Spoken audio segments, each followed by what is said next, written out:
వివరాలు చూద్దాం. మహబూబాబాద్ జిల్లా కేంద్రంలో భారీ వర్షం కురుస్తోంది. దీంతో ఆర్టీసీ కాలనీలో రోడ్లన్నీ జలమయమయ్యాయి. ప్రజలు ఇళ్లకే పరిమితమయ్యారు. వర్షం ఇలాగే కొనసాగితే ఆర్టీసీ కాలనీ ముంపుకు గురయ్యే ప్రమాదం ఉందని ఆందోళన వ్యక్తం చేస్తున్నారు.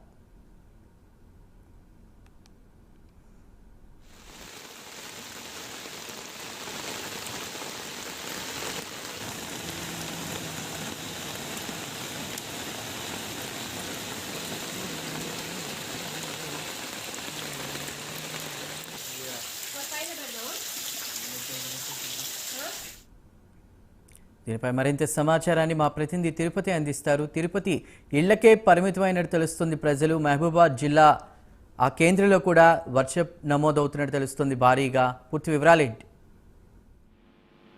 మహబూబాబాద్ జిల్లాలో 2 గంటల నుంచి ఎడతెరిపి లేకుండా వర్షం కురుస్తుంది. ఈ నేపథ్యంలో లోతట్టు ప్రాంతాలన్నీ జలమయమైనటువంటి పరిస్థితి కనబడుతుంది. ఆర్టీసీ కాలనీలో మొత్తం రోడ్లన్నీ జలమై కాలనీ కావచ్చు, కాలనీ మొత్తం కూడా వరద ముంపులో ఒక చెరువులా తలపించినటువంటి పరిస్థితి అయితే కనబడుతుంది. ఆర్టీసీ కాలనీ ఇచ్చినటువంటి ప్రజలంతా కూడా ఇళ్లకే పరిమితమయ్యారు. వారు బయటికి వస్తే ముఖాల లోతు వరద కావచ్చు, నీరు ఉండడంతో కూడా భయాందోళన చెందుతూ ఇళ్లకే పరిమితమైనటువంటి పరిస్థితి అయితే కనబడుతుంది. ఇలానే వర్షం కంటిన్యూ అయితే వరద ముంపులోకి ఆర్టీసీ కాలనీ వెళ్తున్నట్టు కూడా కాలనీకి సంబంధించిన ప్రజలంతా కూడా భయం చెందిన పరిస్థితి కనబడుతుంది. బంగాళాఖాతంలో ఏర్పడిన అల్పపీడన ప్రభావంతో మహబూబాబాద్ జిల్లా వ్యాప్తంగా మరోసారి విస్తారంగా వర్షాలు కురుస్తున్నాయి. ఇప్పటికే మహబూబాబాద్ జిల్లా మొన్నటి వరకు వర్షాలు కురిసిన నేపథ్యంలో ట్రాక్లు కొట్టుకుపోవడం కావచ్చు, బ్రిడ్జిలు, మరిపేడ, కురవి రోడ్డు అంతా పూర్తిగా కొట్టుకుపోయింది. సీఎం రేవంత్ రెడ్డి కూడా పర్యటించిన పరిస్థితి కనబడుతుంది. తెలంగాణ రాష్ట్ర వ్యాప్తంగా మహబూబాబాద్ జిల్లాలోనే పంట నష్టం కావచ్చు, అనేక వర్షంతో నష్టం జరిగినట్టు ఇప్పటికే అధికారులు గుర్తించారు. మళ్ళీ ఎడతెరిపి లేకుండా సాయంత్రం నుంచి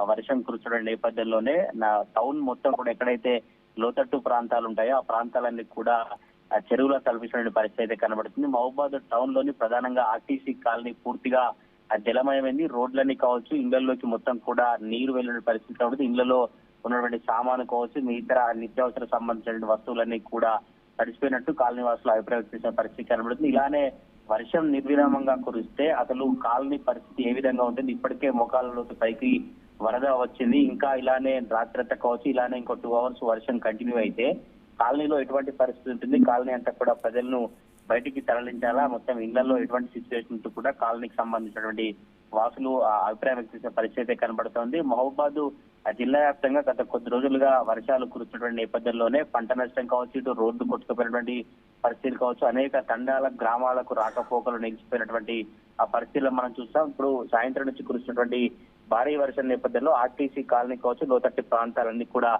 జలమైనటువంటి పరిస్థితులు అయితే కనబడతా ఉన్నాయి. Chandu. Right Tirupati, thank you. ఉన్నటువంటి పొలం మొత్తం కొట్టుకుని పోయినాయి. బాగా వర్షం రావడం వల్ల టీవీలు కూడా మొత్తం కింద పడిపోయినాయి, తీగలకి ఎక్కడెక్కడ తీగిపోయినాయి. దయచేసి గవర్నమెంట్ ప్రభుత్వం వారు మమ్మల్ని ఆదుకోవాలని మరి మనం చేసుకుంటున్నాం. కరెంటు డిపార్ట్మెంట్ కూడా ఇంతవరకు మా కాడికి రాలేదు. సరే కొద్ది గొప్ప ఒకటి. మహబూబాబాద్ జిల్లా మాది నర్సపేట మండలం కంసరి దేపల్లె.